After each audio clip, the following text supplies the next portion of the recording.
Carpe diem, my name is Ultranatic, and this is Total Drama Reviews! This is where I, as a lover of animation and reality shows, look over the show that combine them together the best. And the episode we'll be reviewing today is Extreme Torture. We usually cut away after that. Oh, I said it wrong, my bad. How about Extreme Torture? Alright, so apparently Total Drama wants even more dangerous stunts and crazy scenarios, which is 90% of what this episode is going to provide. And based on the challenges given, it's pretty clear this episode is Total Drama yet again paying homage to Fear Factor. Prepare to face your worst fears! Okay, no, it's not as bad as that. Take that, you makeup-wearing freak! We can only hope. This is Extreme Torture.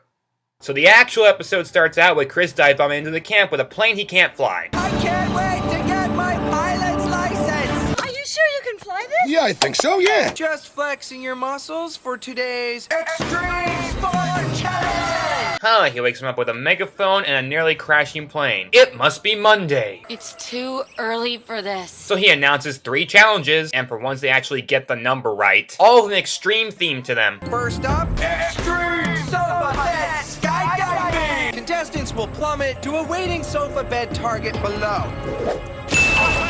Our lucky contestants are Trent and DJ. Wonderful use of his fear of heights, by the way. Best glimpse of heaven's on the way into hell. Let's do this. Not even 5 minutes in, and Gwen and Trent once again show the enthusiasm of a sloth in hibernation. The second challenge of the day is Extreme Rodeo Moose Riding! For 8 seconds, or get hoofed into a giant pile of socks from the lost and found. Because just like the sharks in the cliff dive, we can predict exactly where the moose will buck people into. It's your lucky day, Lashana. You're riding for gophers. And Jeff, you'll ride for bass. The final challenge, Extreme Sea-Doo Water Skiing. Contestants will water ski a race course, grabbing as many flags as they can before crossing the finish line, while a member from the opposing team drives the Sea-Doo. Again, couldn't the driver then throw the challenge? Oh, are they? You really say I can put both of my folders on standby? Well, that's a welcome change of pace. But what am I gonna gripe about now? Oh, DJ missing his hat. Yes, I'm not out of material after all. How can we water ski without water? It's really hard. Harold, you'll ski for Killer Bass, and Lindsay for the Screaming Gophers. But you might be asking, why these pairings? Yeah, I'm not sure how much thought was put into any of this. I mean, there's a few comedic possibilities with these pairings, and to the episode's credit, they take a few advantages. However, the problem is that half the episode isn't even about the challenges, so the comedy's not gonna be as fleshed out. And if the episode isn't centered around the challenge for once, that must mean it's centered around camp life. And it is! But despite my request to see more of it, they don't pick the strongest plot to focus on. You see, it's about Gwen and Bridget, 2 people who happen to not be doing the challenge at all, who both find a romantic haiku and assume it's for one of them. You could almost call it contrived. And it's... I was gonna say it was for you. But Trent is totally crunching on you. Then again, Jeff probably couldn't pronounce haiku, let alone write one. Oh, and I suppose Trent is busy boning up on his Nietzsche? Awkward at best. I suppose the other point of interest is the reward, which is a giant luxurious mobile shower. We are gonna win that shower if it's the last thing we do, got it? Anyways, the first challenge commences. Sayonara, Trent. I hope your attempts to impress weird goth girl are worth the chalk outline. Whoa, Heather! I knew you were a controlling self-absorbed queen bee, but I never took you for homicidal. You might not be saying you want to kill Trent, but predicting he'll be falling to the earth without a parachute is close enough. Not to worry, there's a little chance of that happening. So that happened. Push! Why is this thing so heavy? Can't believe we didn't notice the ox-sized exhaust pipe there earlier. I don't think I can do this, man. I'm sure you hit the mattress. So DJ accidentally pushes Trent down, but he's safe as long as he deploys his parachute. Jesus, not only does Trent's outline into the earth match Heather's, but Trent has now been hit with a huge crate of oranges, been poisoned by a toxic blowfish with seemingly no antidote, and has plummeted into the earth all in the span of a few days. I don't think Mario has this many lives. And despite him having to get reboned, as Gwen puts it, Before they take you to get reboned? he's still not out of the competition. What is he, a crash test dummy? Nah, crash test dummies look more alive. DJ takes the same plunge with a non-functioning parachute. Never mind. And he lands safely. Everything's still here? Nothing's broken? Wow, After Trent's horrible should-be fatal injury, you think it would end more climactically.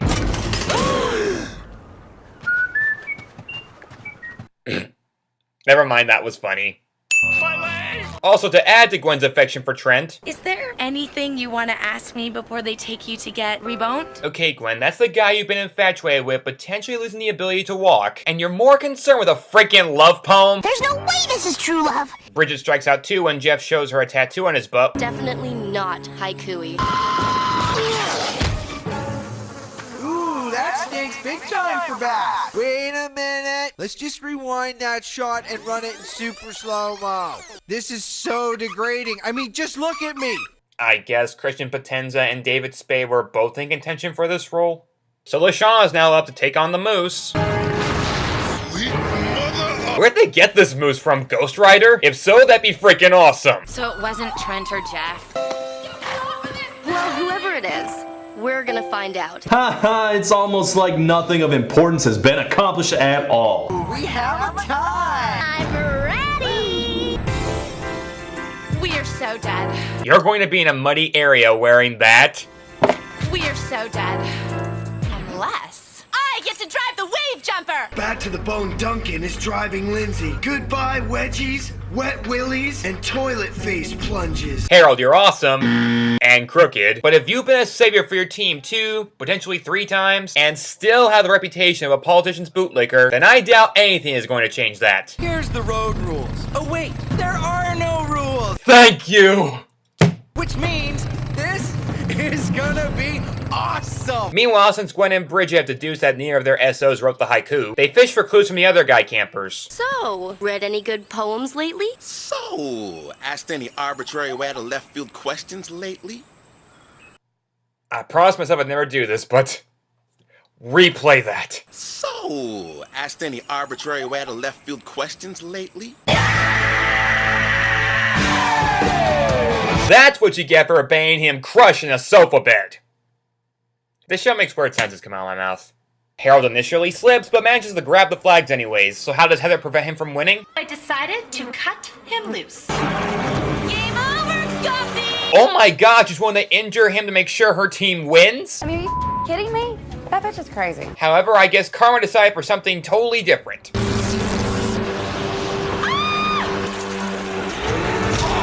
So to clarify, Heather either doesn't wear a bra, or that top is her bra. She was wearing a bra with no top. No top? She didn't have a top on? Yeah. Yep, one of the most hilariously censored total drama moments occurs here. I'd argue this is more iconic than the peanut butter stripping scene from Survivor Amazon. I'll take my clothes off for chocolate and peanut butter. Get the girls some chocolate and peanut butter probes. For any people out there who watch my videos and don't watch Survivor, that's what you're missing out on. Speaking of censoring, I'm going to finally talk about one of the infamous Cartoon Network edits. You see, Heather's breasts were constantly referenced in the last third of this episode, but Cartoon Network censored out 75% of the usage of the actual word, which is weird because all I said was Boobies. Boobies? Boobies? Boobies! Boobies. and they don't even censor it every time, which is doubly confusing. Boobies. Booyah. You saw boobies? Actually, let's make it triply confusing. This is one of the few censors that surprisingly makes it more adult. How is that possible? Well, because of one simple fact. What 16-year-old refers to a girl's cleavage as boobies?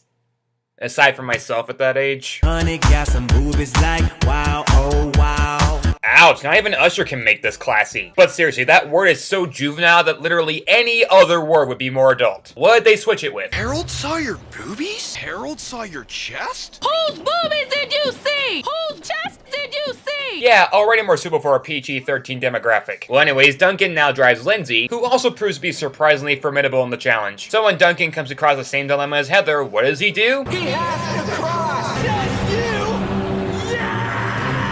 He just lets go of the wheel.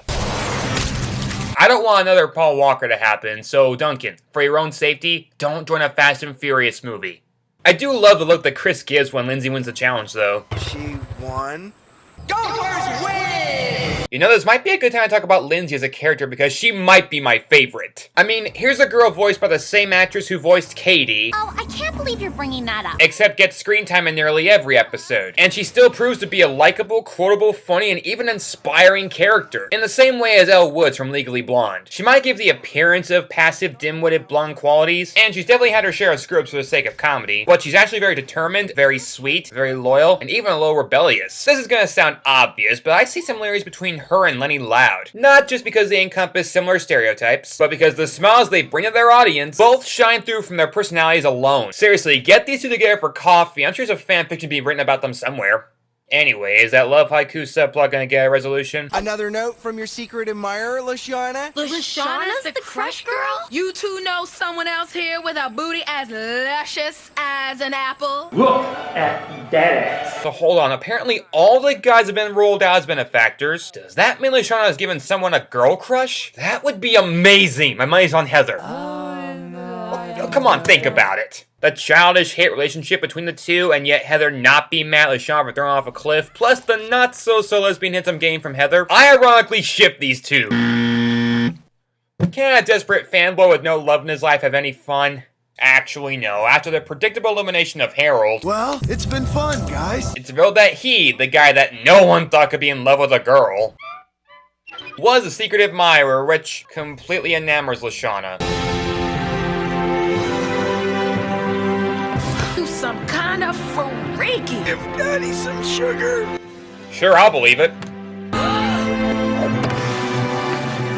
However, while the culprit of the haiku has been discovered, a different mystery comes up. So, Harold saw your boobies? Heck no! Wait a minute. Whose boobies did you see?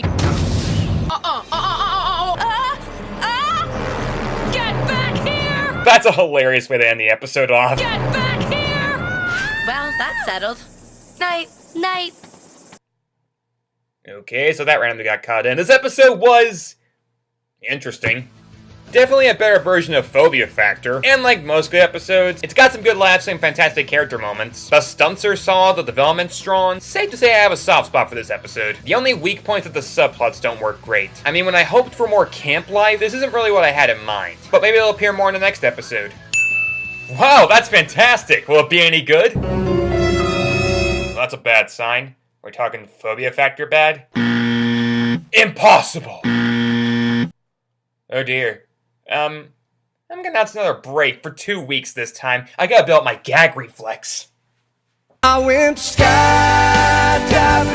I went Rocky Mountain climbing, I went